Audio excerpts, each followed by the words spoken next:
கர்த்தரும் இரட்சகருமாய் இருக்கிற இயேசு கிறிஸ்து நாமத்தினாலே உங்கள் யாவரையும் இந்த காலை வேளையில வாழ்த்துகிறேன். தேவன் தாமே கிருபையும் சமாதானத்தையும் நம்ம ஒவ்வொருவருக்கும் தேவன் தந்தருள்வாராக. இந்த நாளிலே தேவனுடைய வார்த்தைக்கு நேராக நாம் கடந்து போவோம். தேவனுடைய வார்த்தையை கேட்டு நம்ம அதன்படி நடப்போம். கர்த்தர் நம்மை ஆசீர்வதிப்பார். எடுத்து வாசிக்கலாம். பிலிப்பியருக்கு எழுதின நிருபம். அப்போஸ்தலனாகிய பவுல் பிலிப்பியருக்கு எழுதின நிருபம் 2ஆம் அதிகாரம் 5வது வசனத்தை நாம் வாசிக்கலாம். கிறிஸ்து இயேசுவில் இருந்த சிந்தையே உங்களிலும் இருக்க கடவது. ஹல்லேலூயா. பக்கத்துல பார்த்து சொல்லுங்களேன். பக்கத்துல பார்த்து சொல்லுங்க. நல்லா இருக்கிறீங்களா? நல்லா இருக்கிறீங்களா? கிறிஸ்துவின் சிந்தை உங்களுக்குள்ள இருக்குதா? பக்கத்துல பார்த்து சொல்லு. பக்கத்துல பார்த்து சொல்லு. கிறிஸ்துவின் சிந்தை உங்களுக்குள்ளே இருக்கிறதா? அல்லேலூயா. அப்ப கிறிஸ்துவின் சிந்தை உங்களுக்குள்ளே இருந்தா தேவன் செய்யக்கூடியது சொல்லக்கூடியதை நாம் செய்கிறவர்களாய் இருப்போம். அதுதான் ஆண்டவர் இங்க சொல்லுகிறார். மனுஷனுக்குள்ள 2 சிந்தை உண்டு. இன்றைக்கு தலைப்பு சிந்தை, சிந்தித்தல். இன்றைக்கு நம்முடைய சிந்தையும் நாம சிந்திக்கிற சிந்தையின் செயல்பாடுகளும் வித்தியாசமா இருக்கிறது. அந்த வித்தியாசத்தை தான் இங்க ஆவியானவர் நம்மோடு கூட இடைப்படுகிறவராய் இருக்கிறார். அதனால்தான் அவர் சொல்றார், இன்று நமக்குள்ள என்ன சிந்தை இருக்குது அப்படின்றத முதல்ல நாம் ஆராய்ந்து பார்க்கணும். பக்கத்தில் இருக்கிறவங்கள பார்த்து சொல்லுங்க பார்க்கலாம். நமக்குள்ள என்ன சிந்தை இருக்கு? இப்ப பேசுனதே நமக்கு பல சிந்தை ஓடி இருக்கும். இப்ப பேசுனதே நமக்கு பல சிந்தனைகள் ஓடி இருக்கும். அந்த சிந்தையெல்லாம் நமக்குள்ள இருக்கிறத விட்டு ஓரமா தள்ளி கிறிஸ்துவின் சிந்தைக்குள்ளே நாம் கடந்து வருவோம். அதுதான் அவர் அங்க சொல்றார். ஒரு மனுஷனுக்குள்ள 2 சிந்தை உள்ளது. ஒரு மனுஷனுக்குள்ளே 2 சிந்தை உள்ளது. ஒன்னு மாம்ச சிந்தை, இன்னொன்னு ஆவியின் சிந்தை. நம்முடைய வாழ்க்கையிலே நாம் மாம்சத்தின் சிந்தையிலே நாம் நடப்போமானால் நாம மாம்சத்துக்கு ஏற்றவர்களாய் இருப்போம். ஆவிக்குரிய சிந்தையிலே நாம் இருப்போமானால் ஆவிக்குரிய சிந்தனையிலே நாம் ஓடுகிறவர்களாய் இருப்போம். அதுதான் சொல்லுகிறது ரோமருக்கு எழுதின நிருபம் 8ஆம் அதிகாரம் 5வது வசனம் சொல்லுகிறது, அன்றியும் மாம்சத்தின்படி நடக்கிறவர்கள் மாம்சத்துக்குரியவர்களை சிந்திக்கிறார்கள். ஆவியின்படி நடக்கிறவர்கள் ஆவிக்குரியவைகளை சிந்திக்கிறார்கள். எனக்கு 2 காரியங்களை ஆண்டவர் நமக்கு முன் வைக்கிறார். மாம்சத்தின்படி நாம் சிந்தித்தோமானால் மாம்சத்துக்குரியவைகளை குறித்தே பேசுவோம், மாம்சத்துக்குரியவைகளை குறித்து சிந்திப்போம், மாம்சத்துக்கு உண்டானவைகளை மட்டுமே நாம் செயல்படுத்துகிறவர்களாய் இருக்க முடியும். ஆனால் ஆவிக்குரியவர்களாய் நாம் இருப்போமானால் ஆவிக்கு ஏற்றபடி நாம் செயல்படுகிறவர்களாய் இருக்க முடியும். அதனால்தான் ஆண்டவர் நம்மளை பார்த்து சொன்னார், ஆவிக்கு ஏற்றபடி நம்ம சிந்திக்கிறவர்களும் செயல்படுகிறவருமாய் இருக்க வேண்டும் என்பதை இயேசு கிறிஸ்து நமக்கு முன்வைக்கிறார். லூக்கா எழுதின சுவிசேஷ புஸ்தகம் 6ஆம் அதிகாரம் அதுல 8வது வசனத்திலிருந்து 11வது வசனம் வரையிலும் வாசிக்கும் போது அங்க ஒரு சம்பவத்தை ஆண்டவர் நமக்கு முன்வைக்கிறார். அவர்களுடைய சிந்தனைகளை எவர்களுடைய சிந்தை மேல 7வது வசனம் சொல்லுது, அப்பொழுது வேத பாரகரும் பரிசேயரும் அவரிடத்தில் குற்றம் பிடிக்கும்படி இன்னைக்கு நம்முடைய சிந்தை எப்படிப்பட்டதா இருக்கிறது என்பதை சற்று நாம் நிதானித்து நாம் அறிய வேண்டியது அவசியம். ஏனென்றால் அங்கே பரிசேயர்களும் அங்கே இருந்ததான வேத பாரகர்களும் வேதத்தை நன்கு கற்று அறிந்து தேறினவர்களும் வேதத்தில் இருக்கிற கட்டளைகளை கடைபிடிக்க தவறி, ஆனால் இயேசுவானவர் என்ன சொல்ல போகிறாரோ, இயேசுவானவர் என்ன பேசுகிறாரோ, இயேசுவானவருக்கு என்ன செய்ய அவர் முற்படுகிறாரோ அதை பார்த்து அவரிடத்திலே நாம் குற்றம் கண்டுபிடிக்க வேண்டும் என்று சொல்லி இன்றைக்கு எதிர்பார்த்து கொண்டிருக்கிறவர்கள், அப்படி எதிர்பார்த்து கொண்டிருக்கிறவர்களுடைய இருதயத்தை ஆண்டவர் ஆராய்ந்து அவருடைய சிந்தையை நினைவிலே வைத்து அவர்களிடத்தில் பேசுகிறார். அவர்களுக்கு அந்த 8வது வசனம், அவர்களுடைய சிந்தனைகளை அவர் அறிந்து நோக்கி நில்லு நின்றான். நோக்கி ஒன்று கேட்கிறேன், ஓய்வு நாட்களிலே நன்மை செய்வதே தீமை செய்வதோ ஜீவனை காப்பதோ அழிப்பதோ எது நியாயம் என்று கேட்டார். ஹல்லேலூயா. ஏன்னா ஓய்வு நாட்களிலே எந்த வேலையும் செய்யக்கூடாது என்பது பரிசேயர்களும் வேத பாரகர்களுடைய நோக்கமாய் இருக்கிறது. அதனால நிறைய காரியங்களை இயேசு கிறிஸ்து ஓமையாய் சொல்லிக்கிட்டே வருவார். ஒரு மாடு ஒருவேளை கிணத்துல விழுந்து கிடக்கும்னா அந்த மாட்டை தூக்குவீங்களா, அப்படியே விட்டுருவீங்களா அப்படின்னு சொல்லி கேட்பார். இப்படி ஒவ்வொரு காரியங்களை சொல்லிக்கிட்டே வருவார். ஓய்வு நாளிலே ஒரு இடத்துல அவர் தேவாலயத்தில் வந்து பேசும்போது அங்கே கூனியா இருந்த ஒரு ஸ்திரியையும் அவர் பார்த்து அவருக்குள்ள இருக்கிற அந்த கூனி தன்மையை மாற்றுகிறதையும் நம்ம பார்க்கிறோம். நிறைய காரியங்களை சொல்ல முடியும். இயேசுவின் சுவிசேஷத்துக்குள்ள போனீங்கன்னா குற்றம் கண்டுபிடிக்கிறவர்களுக்கு முன்பாக அவர் செய்த காரியங்களை, அவர் செய்த நன்மைகளை நீங்கள் பார்க்க முடியும். இதுல 11வது வசனம் சொல்லுது, அவர்கள் மூர்க்க வெறி கொண்டு. நல்லா கவனிக்கணும், நன்மை செய்யறது சில பேருக்கு என்ன செய்யாது, பிடிக்காது. நன்மை செய்ய தவறுகிறவர்களுடைய வாழ்க்கையிலே அல்லது நன்மையை செய்ய வேண்டும் என்று எதிர்பார்க்கிறவர்களுக்கு நன்மை செய்யாமல் இருக்கிறவர்கள் தடையா இருப்பார்கள். இங்க இயேசு கிறிஸ்து நன்மை செய்கிறார். சூம்பின கை உடையவன், அவன் கையை வந்துட்டு மொத்தம் முடங்கி கிடக்குது. அந்த கை முடங்கி கிடக்கிறதை அவர் திரும்பமாய் நீட்டி அதை சுத்தப்படுத்த விரும்புகிறார். ஆனால் அதை செய்ய முற்படாதவர்கள், அதற்கு விருப்பமில்லாதவர்கள், அதற்கு முன்வராதவர்கள், அதற்கு அந்த இடத்துல அவரை குறித்து குற்றம் கண்டுபிடிக்கவும் அந்த செயல்பாடுகளுக்குள்ளே அந்த சிந்தை உடையவர்களாய் அவர்கள் இருக்கிறதை அவர் கண்டு அவர்களுக்கு நடுவே ஆண்டவர் அவர்களை நிறுத்தி அவர் சொன்னார். அப்ப சொல்லி அவன் கையை சுத்தமாக்கின உடனே அங்க இருந்த பரிசேயனுக்கும் அங்க இருந்த வேத பாரகனுக்கும் அப்படியே வெறி கொள்ளுகிறார்கள், தீவிரிக்கிறார்கள். அவர்களுக்கு கோபம் வருகிறது. ஏன்னா அவர் நமக்கு முன்னாடியே இப்படி செஞ்சிட்டார். அப்ப அவன் எவ்வளவு காலம் சபைக்குள்ள வந்திருப்பான்னு தெரியல. அவன் எவ்வளவு காலம் தேவனுடைய ஆலயத்துக்குள்ள வந்து போயிருப்பான்னு தெரியல. அல்லது ஒருவேளை பழைய ஏற்பாடு காலத்துல இந்த சூம்பின கை உடையவர்கள், இந்த குஷ்டரோகம் உள்ளவர்கள், அல்லது ஒருவேளை பாதிக்கப்பட்டவர்கள் சபைக்குள்ளே வரக்கூடாது, சபைக்குள்ளே வரக்கூடாது. அவர்கள் எல்லாம் வெளியே இருக்கக்கூடியவர்கள். வெளியே இருக்கிறவர்களை உள்ளே அழைத்து கொண்டு வருகிறதே அவர்களுக்கு பிடிக்காத ஒரு காரியம். அங்க இருந்த பரிசேயர்களுக்கும் வேத பாரகர்களுக்கும் வெளியே கிடக்கிறவர்களை உள்ளே அனுமதிக்கிறதே பெரிய ஒரு குற்றம். அதுதான் போன வாரத்தில் உங்களோட சொன்னேன். போன வாரத்தில் சொல்லும் போது நான் உங்களுக்கு சொன்னேன், அப்போஸ்தலர் 3ஆம் அதிகாரத்தில் கூட சப்பானியா இருந்தவனுடைய வாழ்க்கையை அங்க மாற்றப்பட்டு அவன் எழுந்து நின்று குதித்து தேவாலயத்துக்குள்ளே போனதை அங்க இருந்ததான அநேகர் பார்த்து அங்கே பொறாமை கொண்டார்கள்.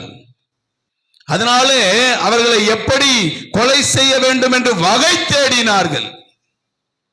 இப்படிப்பட்டவர்களை இங்கே விட்டா நம்முடைய ரோம சாம்ராஜ்யத்தையே இவங்க எல்லாம் செஞ்சிருவாங்க, மாற்றி விடுவார்கள் என்கிற எண்ணம் கொண்டவர்களாயிருந்தார்கள்.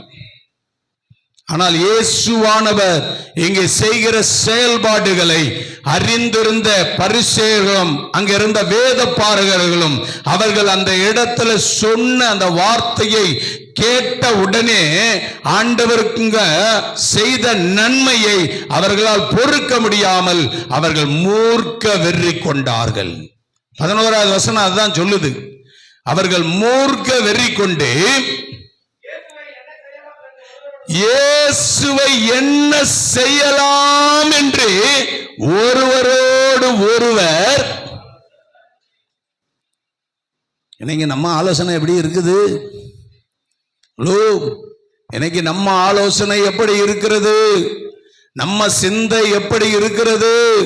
நாம என்ன செய்யலான்னு முடிவு பண்ணியிருக்கிறோம், அல்லது சொன்ன காரியத்தை செய்த காரியத்தை குறித்து நாம் என்ன சிந்தித்துக் கொண்டு இருக்கிறோம்?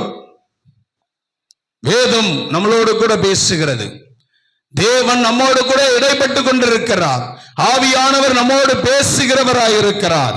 அதனால்தான் அவர் இயேசுவானவர் அங்க பேசினதை கேட்ட அந்த வேத பாரகர்களுக்கும் அங்கிருந்த பரிசேயர்களுக்கும் மூர்க்க வெறி கொண்டார்கள், கோபம் கொண்டார்கள். இவரை என்ன செய்யலாம் ஆலோசிக்கிறாங்க. நல்ல ஆலோசனை இருக்குமானா அங்க சீர்படுவார்கள். நல்ல ஆலோசனை இருக்குமானால் சீர்படுவாங்க, அது நல்லதா இருக்கும். இல்லைன்னா தான் வெட்டின குழியிலே தானே முடிவு படி வைக்கணும். அதுதான் ஆண்டவர் நம்ம கிட்ட பேசிக்கிட்டு இருக்கார். அதுதான் இங்க சொல்றார். ரோமர்கள் நிருபத்துல 8ஆம் அதிகாரம் திருப்புவீங்கன்னா 8வது வசனம் சொல்லுது. நீங்க 8ஆம் அதிகாரத்தை வீட்டுல போய் ஃபுல்லா படிங்க, அப்ப உங்களுக்கு புரிஞ்சிடும். இப்ப 8வது வசனத்தை படிக்கலாம். மாம்சத்துக்கு உட்பட்டவர்கள் தேவனுக்கு பிரியமா இருக்க மாட்டாங்களே. பக்கத்துல பார்த்து சொல்லு, பக்கத்துல பார்த்து சொல்லு. மாம்சத்துக்கு உட்பட்டவர்கள் தேவனுக்கு பிரியமா இருக்க முடியாது. தேவனுக்கு பிரியமா இருக்க முடியாது. அப்படியானால் இங்க இருந்த வேத பாரகரும் இங்க இருந்த பரிசேயரும் மாம்சத்துக்குட்பட்டவர்களாய் இருந்தார்கள். வேதத்தை நன்கு கற்று அறிந்து தேறினவர்கள். பரிசேயர்கள் தங்களுடைய காணிக்கைகளிலே, தங்களுடைய அந்த தசம பாகங்களிலே அவர்கள் முன் உதாரணமாய் இருந்தவர்கள். அவர்கள் வெந்தியத்தில் அங்க வந்துட்டு அந்த ஓமத்தில் சொல்லுது பைபிள். வெந்தியம் எவ்வளவு வாங்குவீங்க நீங்க? மிஞ்சி போனா 100 இல்லைன்னா 50 வாங்குவீங்க. ஆனா அந்த வெந்தியத்திலேயே தசம பாகம் கொடுத்தவங்க பரிசேயர்கள். ஓமம் நான் போன இதுக்கு சொன்னேன். அப்போ அவங்க ஏதோ நீங்க விசேஷத்துக்கு ஏதோ ஒரு காரியத்தை செய்யும் போது, அதுல பலகாரம் செய்யும் போதோ அல்லது முறுக்கு செய்யும் போதோ ஏதோ ஒன்று செய்யும் போதுதான் அதை போடுவாங்க. அதை போடும் போதுதான் அதை வாங்குவாங்க. மிஞ்சி போனா 5 கிராம் வாங்குவாங்க, 10 கிராம் வாங்குவாங்கன்னு சொன்னீங்க. அப்படிப்பட்ட அந்த 5 கிராம் 10 கிராமுக்கு தசமம் கொடுத்தவர்கள் தான் பரிசேயர்கள். வேத பாரகரை குறித்து பேசுவோமானால் வேதத்தை நன்கு அறிந்தவர்கள், வேதத்தின்படி நடக்கிறவர்களா இல்ல, ஆனால் வேதத்தை நாங்கள் வாசித்தோம் என்று சொல்லுகிறவர்கள். வேதம் எங்களுக்கு தெரியும். பைபிள் இருக்கிறது எல்லாம் ஆதியாகமம் 1ஆம் அதிகாரம் 1 வெளிப்படுத்தல் 22 வரலையும் எங்களுக்கு எல்லாம் கரைச்சி அப்படி குடிச்சிட்டு இருக்கிறோம். கரைச்சி குடிச்சா பின்னாடி போயிடும். முடிவு பண்ணி வச்சுக்க. நாங்க எல்லாத்தையும் கரைச்சி அப்படியே என்ன செஞ்சிட்டோம்? குடிச்சிட்டோம். கரைச்சி குடிச்சிங்கன்னா அது தங்காது, அது வெளியே போயிடும். அத்தனை பேருக்கு புரியுது? லைவ்ல தான் பயணிக்குது, அது பிரச்சனை இல்லை எனக்கு. தேவ வசனத்துக்கு தன்னை அர்ப்பணிக்காத ஒரு மனுஷனுக்கு மூர்க்க வெறி வரும். நாங்க பைபிளை படிக்கலையா? எங்களுக்கு பைபிளை பத்தி தெரியாதா? இவர் சொல்ல வேண்டார் பெருசா. அப்படி சொல்லுகிறவர்கள் மாம்ச சிந்தையுடையவர்கள். அந்த மாம்ச சிந்தையில இருக்கிறவர்களுக்கு இயேசு சொல்லும் போது சொல்றாரு, நீங்க ஓய்வு நாளிலே சுகம் பெறுவது நல்லதா கெட்டதா? அப்ப நல்லதை செய்தவுடனே அவர்களுக்குள்ளே மூர்க்க வெறி வந்தது, கோபம் வந்தது. அதனாலதான் இங்க சொல்லுகிறார் பவுல் சொல்லும் போது, மாம்சத்துக்குரியவர்கள் தேவனுக்கு பிரியமா இருக்க முடியாது. பக்கத்துல பார்த்து சொல்லு, நீ தேவனுக்கு பிரியமா இருக்கிறியா? தேவனுக்கு பிரியமா இருக்கிறியா?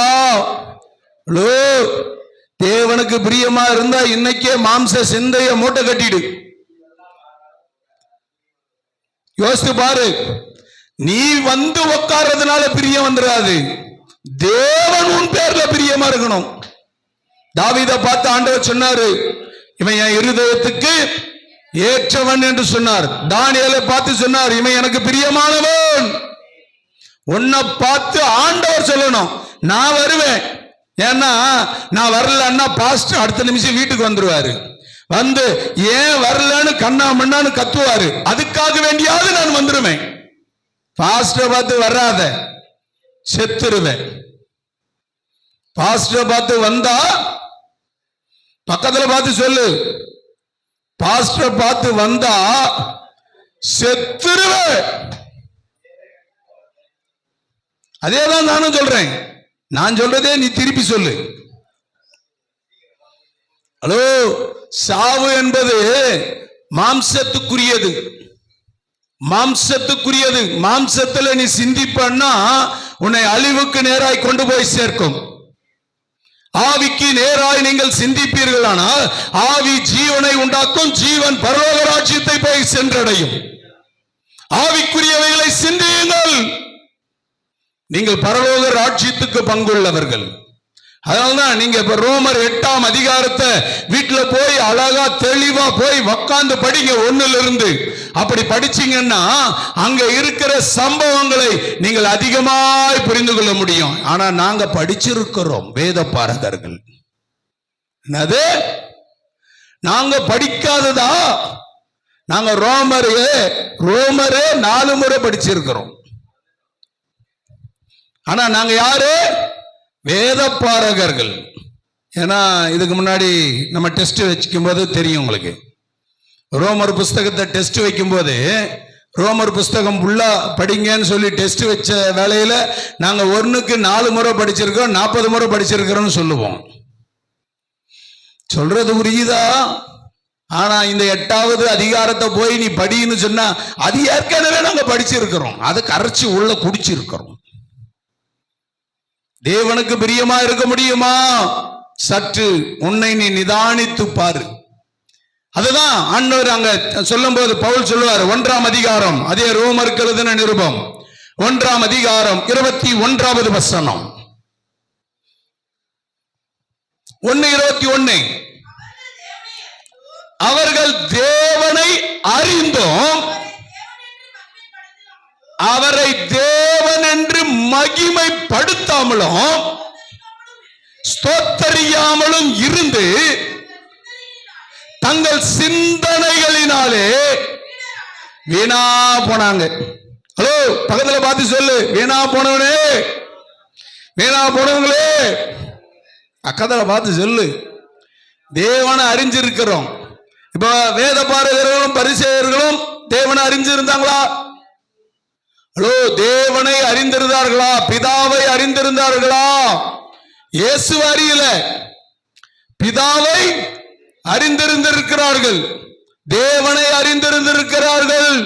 தேவனாலே அனுப்பப்பட்ட குமாரனை அறிய அவர்களால மனம் இல்லை. தேவனால் அனுப்பப்பட்ட குமாரனை அறிய அவர்களுக்கு மனம் இல்லை. ஆனா இங்க சொல்லுது, நீங்கள் தேவனை அறிந்திருந்தோம், அவரை நீங்க மகிமைப்படுத்தவும், அவரை நீங்க ஸ்தோத்தரிக்கவும் நீங்க வீணா போனீங்க. அப்ப உங்க சிந்தை அது முழுசா படிச்சு முடி. உணர்வில்லாதவர்களுடைய இருதயம் இருளா போச்சு. அந்த இருளில் இருக்கிற ஜனங்களை வெளிச்சத்துக்கு கொண்டு வரும்படியாய்தான் ஆண்டவராகிய இயேசு கிறிஸ்து என்கிறவர் இந்த பூமிக்குள்ளே கடந்து வந்தார். வீணா போனவங்களே, வீணா போனவனுடைய இருதயத்துல உணர்வில்லாம இருளோடு கூட இருந்தவனுக்கு வெளிச்சத்தை கொடுக்கும்படியாய்தான் ஆண்டவராகிய இயேசு கிறிஸ்து இந்த பூமிக்கு வந்தார் என்பதை மறந்து போன வேத பாரகர்களும் பரிசேயர்களும். ஹலோ, வேதத்தை நாங்க கரைச்சி குடிச்சிட்டோன்னு சொல்லலாம். பரிசேயர்களை போல நாங்கள் எங்களுடைய வருமானத்துல எல்லாத்திலையும் நாங்க தசமபாகம் காணிக்கை கொடுக்கிறோம்னு சொல்லலாம். ஆனா வந்தவரை வரவேற்க தெரியாத வீணராயிருக்கிறோம். வந்தவரை வரவேற்க தெரியாத வீணர்கள், உணர்வில்லாதவர்கள், இருதயம் இருளடைந்து கிடக்கிறது. அந்த இருளில் இருக்கிற ஜனங்களை வெளிச்சத்துக்கு கொண்டு வரும்படியாய்தான் ஆண்டவராகிய இயேசு கிறிஸ்து இந்த பூமியிலே வந்தார் என்பதை நீங்கள் அறிந்து கொள்ளணும். கிறிஸ்துமஸ் நாட்களுக்குள்ளே கடந்து வருகிறோம். உங்களுக்கு கிறிஸ்துமஸ் செய்தி இல்லை, இது சிந்திக்கிற செய்தி. சிந்திக்கிற செய்தி. உங்க சிந்தை எப்படி இருக்குது? உங்க சிந்தை எப்படி இருக்குது? எல்லாரும் சொல்லுவாங்க, இயேசு நல்லவர், அவர் வல்லவர், அவர் போதுமானவர், அவர் எங்களை எல்லாம் காப்பாற்றுகிறவர். ஒரு பக்கத்தில் அவர் பட்சிக்கிறவர். ஹலோ, போன வாரத்துங்களும் எல்லாம் பேசியிருக்கிறேன். அவர் ஒரு பக்கத்தில் பட்சிக்கிறவர், பட்சிக்கிற அக்கினி. அது யாருக்கு நல்லவர் என்பதை அதை நம்ம பார்க்கணும். வெளியில இருக்கிற அவரை அறியாத மக்களுக்கு அவர் நல்லவர், அவரை இன்னும் அறியாத ஜனத்துக்கு அவர் வல்லவர், அவர் அதிசயங்களை செய்கிறவர், அவர் சமாதானத்தை கொடுக்கிறவர், அவர் சந்தோஷத்தை கொடுக்கிறவர். அது யாருக்கு? அவரை அறியாத இருக்கிற இருளில் இருக்கிற ஜனத்துக்கு அவர் நல்லவர். இருளில் இருந்து உன்னை வெளியே கொண்டு வந்து தேவனை அறிந்து தேவனை மகிமைப்படுத்த சொன்னவருக்கு உன்னை நீ தேவனை மகிமைப்படுத்தாம ஸ்தோத்தரிக்காம உன்னை நீ வீணா நீ சிந்தித்துக் கொண்டிருக்கிற. ஹலோ சபையே, வெளியே இருக்கிறவர்களுக்கும் உள்ள இருக்கிறவர்களுக்கும் உள்ள வித்தியாசம் என்ன என்பதை நாம் புரிந்து கொள்ளணும். அதுதான் ஆண்டவர் நமக்கு வச்சிருக்கிறார். அதனால்தான் ஆண்டவர் நம்மோடு கூட பேசிக்கிட்டு இருக்கிறார். அதே எபேசியர்ல நீங்க போய் வாசிங்கன்னா 4ஆம் அதிகாரம் 17 இருந்து தொடர்ந்து வாசிக்கும் போது, தேங்க்யூ ஜீஸ், 4:17 ஆதலால் கர்த்தருக்குள் நான் உங்களுக்கு சாட்சியாக சொல்லி எச்சரிக்கிறது என்னவெனில் மற்ற புறஜாதிகள் தங்கள் வீணான சிந்தையிலே நடக்கிறது போல நீங்கள் இனி நடவாமல் இருங்க. நீங்க இனி நடக்காதீங்க. நீங்க இனி என்ன செய்யாதீங்க? நடக்காத. என் ஆண்டவர் நல்லவரு, என் ஆண்டவர் வல்லவரு, என்னை தப்பிப்பாரு, எனக்கு அதிசயம் செய்வாரு, ஆலோசனை தருவாருன்னு சொல்லிக்கிட்டு இங்க உட்காந்துக்காத. அவர் பட்சிக்கிறவர் என்பதை நினைப்பாயானா, அவர் என்னை சுட்டெரிப்பார் என்கிற எண்ணம் உங்களுக்குள்ள இருக்குமானா உங்க சிந்தையை நீங்க மாற்றிக்கொள்ளுவீர்கள். அது புறஜாதிகளுக்கு, வெளியே இருக்கிறவர்களுக்கு. அவங்க வீணான சிந்தனையில நடக்கிறார்கள். அவர்களை போல நீங்க நடக்காது. புரியுதா? பக்கத்துல பார்த்து சொல்லு. ஹலோ, பக்கத்துல இருக்கிறவங்கள தட்டியாவது சொல்லுங்க. பக்கத்துல இருக்கிறவங்க கூட பேச மாட்டீங்க போல இருக்குது. இதே ஊர்ல தானே இருக்கீங்க, யாரும் வெளியில இருந்து வரல. பக்கத்து வீட்டுல இருக்கிறோம், பக்கத்து வீட்டுல போய் உள்ள நுழைஞ்சா அந்த அடுத்த நிமிஷம் பக்கத்துல இருக்கிற வீட்டுக்காரர்கிட்டயே நம்ம பேச மாட்டோம். பக்கத்துல இருக்கிற வீட்டுக்காரர்கிட்டயே பேச மாட்டோம். ஏன்னா நாங்கெல்லாம் யாரு? பரிசுத்தவான்கள். பக்கத்து வீட்டுல பேசாத பரிசுத்தவான்கள். புரியுதா? தொடர்ந்து படிக்கலாம். அவர்கள் புத்தியில் அந்தகாரப்பட்டு தங்கள் இருதய கடினத்தினால், தங்கள் இருக்கிற அறியாமையினாலே தேவனுடைய ஜீவனுக்கு அந்நியராயிருந்து உணர்வில்லாதவர்களாய், ஆம் ஆம், ஒப்பு கொடுத்திருக்கிறார்கள். அப்படியே நீங்க ஒரு பட்டியல் போட்டு காட்டுறாரு. கீழே வெளியே கடைசி வெளியும் படிச்சீங்கன்னா அவர் உங்களுக்கு தெளிவுபடுத்தி காட்டுப்பார். அப்போ நாம எந்த நிலையில இருக்கிறோம் என்பதை சற்று நீங்கள் என்ன செய்யணும்? சிந்தித்து பார்க்கணும். சிந்திக்கிறவர்களாய் இருக்கணும். சிந்திக்கிறவர்களாய், அதுதான் ஆண்டவர் நம்ம இடத்துல எதிர்பார்க்கிறார். அந்த எதிர்பார்க்கிற எதிர்பார்ப்புக்கு நீங்களும் நானும் எப்படிப்பட்டவர்களாய் இருக்கிறோம் என்பதை சற்று நிதானிக்கணும். ஹல்லேலூயா, ஹல்லேலூயா. 1 கொரிந்தியரின் புத்தகம் 2ஆம் அதிகாரம் 16வது வசனம் சொல்லுது. 1 கொரிந்தியர், கர்த்தருக்கு போதிக்கத்தக்கதாக அவருடைய சிந்தையை அறிந்தவர் யார்? எங்களுக்கோ கிறிஸ்துவின் சிந்தை உண்டாயிருக்கிறது. பக்கத்துல பார்த்து சொல்லு, எங்களுக்கோ. ஹலோ, எங்களுக்கோ. நாங்க அதிகமா சிந்திச்சு அவருடைய சிந்தையில என்ன இருக்குதுன்னு பேசக்கூடாது. கிறிஸ்துவுக்கு போதிக்கிற போதனையில கிறிஸ்துவானவர் எப்படி போதிச்சாருன்னாலும் சிந்திக்க கூடாது. அவருடைய சிந்தையில அவர் சிந்திக்கக்கூடிய காரியத்துல நாம அவரை ஆலோசிக்கிறதோ அவரை குறித்து விமர்சிக்கிறதுக்கோ நாம யாரு? அவரை விமர்சிக்க நமக்கு யோசிக்க. ஆனா இன்னைக்கு நாங்க எங்களுக்கோ கிறிஸ்துவின் சிந்தை சொல்ல மாட்டேன்றீங்க. அதான் நமக்கு இல்லையே. இருந்தாக உடனே வெளியே வந்துருமே. உள்ள இங்க போனா உள்ள இருக்கிறதெல்லாம் ஓடும். லோ, சொல்றது புரியலையா? உள்ள போனா உள்ள இருக்கிற மாம்ச சிந்தையெல்லாம் எங்க ஓடும்? ஐயோயோ நான் இருக்க மாட்டேன்.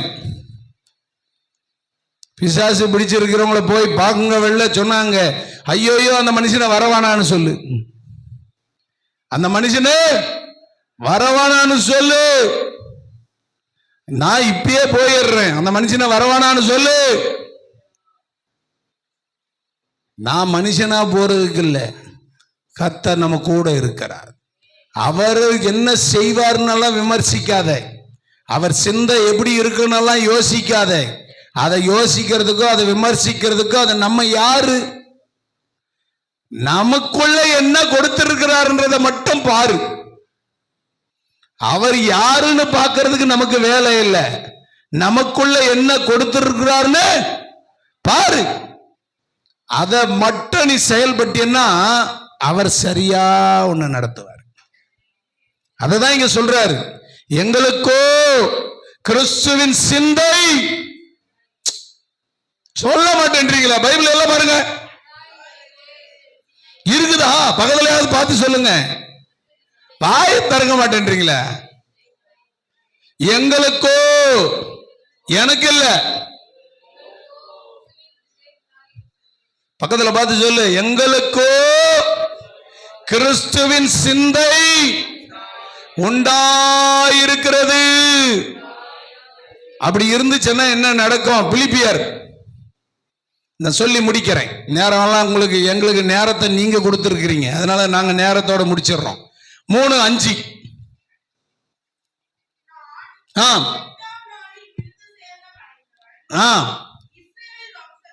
இஸ்ரவேல் வம்சத்தான், ஆம் ஆம், பரிசேயன், ஆம்,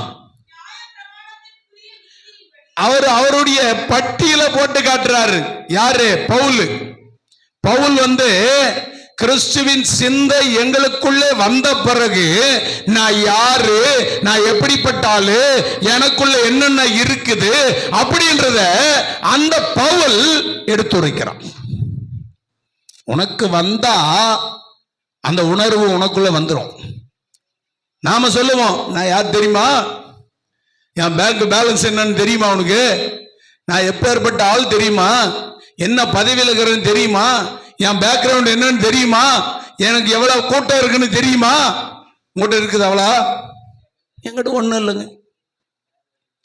எங்கிட்ட ஒண்ணும் இல்லை, எல்லாம் கூட இருக்குது. ஆனா எல்லாம் இருந்தாலும் நரகம்.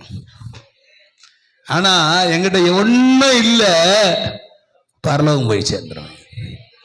அந்த எண்ணம் நமக்கு வரணும். அதுதான் பவுல் இங்க சொல்லி காட்டுறார். நான் இப்படி ஆளு, இப்படி ஆளு, இப்படி ஆளு, இப்படி ஆளு, நான் இப்படிப்பட்டவர் அப்படின்னு சொல்லி காண்பித்துக் கொண்டிருக்கிறான். ஏன்னா கிறிஸ்துவின் சிந்தை எங்களுக்குள்ள இருக்குது. எங்களுக்குள்ள கிறிஸ்துவின் சிந்தை வந்த உடனே நான் யாருன்றத காட்டல, எனக்குள்ள இருக்கிற கிறிஸ்துவை நான் வெளியே காமிச்சுக்கிட்டு இருக்கிறேன். அதான் சொல்றோம், கிறிஸ்து இன்னும் நம்ம உள்ள வரல. உள்ள வந்தாருன்னா நான் யார் தெரியுமா, என் பேங்க் பேலன்ஸ் என்னன்னு தெரியுமா, என் படம் என்னன்னு தெரியுமா, நான் யாரு தெரியுமா, நான் என்ன இனத்தானு தெரியுமா அப்படின்னு நீக்கிட்டு போம். கிறிஸ்து உள்ள வந்தாருன்னா நான் ஒண்ணும் இல்லப்பா. பவுல் சொன்ன மாதிரி நானு ஒன்னும் இல்லை, எல்லாம் குப்பை, எல்லாம் குப்பை. அவர் மாத்திரம்தான் எனக்கெல்லாம். சொல்ல தெரியுமா? அதை தான் இங்க பவுல் பேசுறாரு. அதை தான் பவுல் பேசுறாரு. அதுல நீங்க போய் படிக்கணும்னா 15 படிமா. ஆகையால் நம்மிலே தேறினவர்கள் யாவரும் இந்த சிந்தை உள்ளவர்களா இருக்கணும். ஹலோ, இந்த சிந்தை இருக்கணும். எந்த சிந்தை? நம்மிலே தேறினவர்கள் யாவரும் எந்த சிந்தை இருக்கணும்? ஹலோ, சொல்ல மாட்டேனீங்க. நல்லா பசி வந்துருச்சோ? பின்னாடி வருது டிஃபனு. ஹலோ பாரு, ஒருத்தன் திரும்பியே பார்க்கறான். என்ன பண்றது? நடக்கட்டும் நடக்கட்டும் நடக்கட்டும். என்ன சிந்தை? கிறிஸ்துவின் சிந்தை. கிறிஸ்துவின் சிந்தை வரணும். அதுக்குதான் சொல்றார் பவுல், நான் யாரு? ஒண்ணும் இல்லப்பா, குப்பைப்பா. நான் இன்னாரு இன்னாரு இன்னாருன்னு முன்னாடி இருந்தேன். எல்லாம் இந்த சிந்தையிலே நீ தேறினவர்களா இருந்தா என்ன நடக்குன்னு பாருங்க. அதுதான் முதல்ல இருந்து வாசிமா 15. ஆகையால் நம்மிலே தேறின யாவரும் எந்த சிந்தை? பக்கத்துல பார்த்து சொல்லுங்க, எந்த சிந்தை இருக்கணும்? நீ தேறி இருக்கிறியா? முதல்ல ஹலோ, தேறி இருக்கிறியா? வாழை மரத்துல வாழைக்காய் இருக்கும், பார்த்திருக்கீங்க? எத்தனை பேர் பார்த்திருக்கீங்க?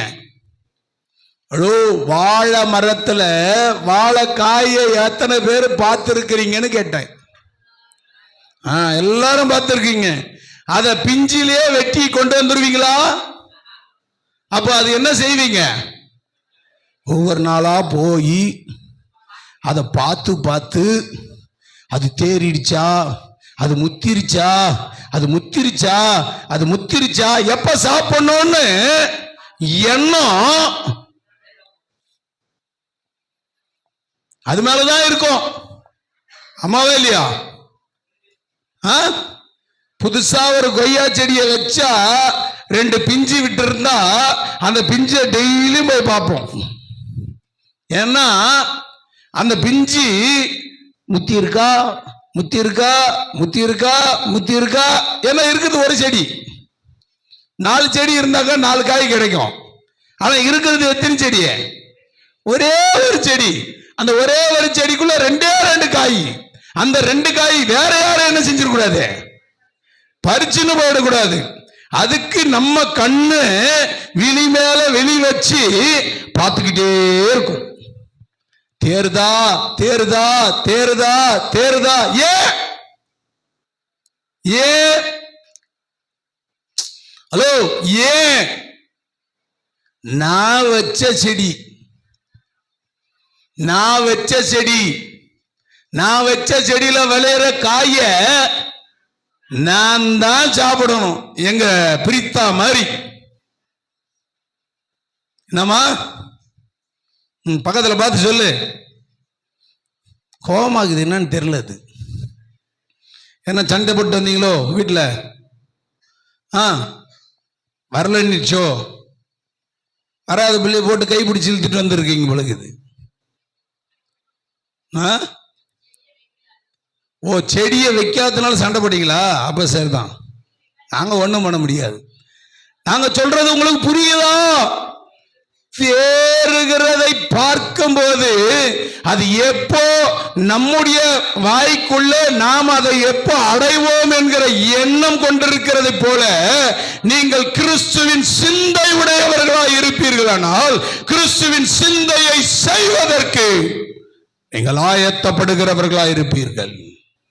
அதான் பவுல் சொன்னார், தேறினவர்களாய். எங்களுக்கோ கிறிஸ்துவின் சிந்தை உண்டாயிருக்கிறதுன்னு சொன்னா போதாது. அந்த கிறிஸ்துவின் சிந்தை எப்படிப்பட்டதா இருக்கிறது என்பதை வெளியரங்கமாய் காண்பித்துக் கொடுக்கிறார். நான் இன்னார் இன்னார் இன்னார் இன்னார் இன்னார் இன்னார் என்ன வகையான் என்பதை அவன் பட்டியல் போட்டு காண்பித்த பிறகு சொல்றான், இதிலே தேறினவர்களாகிய நீங்கள் இந்த சிந்தை உடையவர்களாய் இருங்க. எந்த காரியத்திலாவது தேவ சிந்தை இருந்தா அதை தேவனே வெளிப்படுத்துகிறவன். அல்லேலூயா. பக்கத்துல பார்த்து சொல்லுங்க. வேற சிந்தியா இருந்தேன்னா அந்த சிந்தனையை கூட தேவன் என்ன செய்வாரு? முழங்கால் படியிடலாம். நான் இன்னும் இருக்குது மெசேஜ், நேரங்கள் கருதி நான் உங்களுக்கு மெசேஜ். நான் இந்த ஆவியானவர் என்ன கொண்டு போறாருனாலும் பேச மாட்டேன். ஆவியானவர் தான் பேசுவாரு. ஆவியானவர் அதே வேளையில கண்ட்ரோல் பண்ணி நடத்துகிறவர். அல்லேலூயா. தொடர்ந்து நம்ம இந்த காரியங்களை படிக்கலாம். தொடர்ந்து மாதங்கள் இந்த மாசம் முழுசா நமக்கு கிறிஸ்துமஸ் ஆராதனை தான். கிறிஸ்துமஸினுடைய செய்திகளோடு கூட கடந்து போகலாம். கர்த்தர் நல்லவர். முழங்கால் படியிட்டு ஜெபிக்கலாம். பரிசுத்தமுள்ள பிதாவே, இந்த நல்ல வேலைக்காக நாங்கள் உமக்கு நன்றி செலுத்துகிறோம். இந்த நாளிலே கிறிஸ்துவின் சிந்தை எங்களுக்குள்ளே காணப்படத்தக்கதாக, மாம்ச சிந்தை எங்களை விட்டு ஒழியத்தக்கதாக கர்த்தர் நீர் கிருபை செய்யும்படியாய் உம்முடைய கரத்தில் ஒப்புக்கொடும். தொடர்ந்து உம்முடைய சித்தத்தின்படி கர்த்தர் நடத்தும், ஆசீர்வதியும். எல்லா துதி கன மகிமை உமக்கே செலுத்துகிறோம். இயேசு கிறிஸ்து நாமத்தினால வேண்டிக் கொள்கிறோம் பிதாவே. ஆமென்.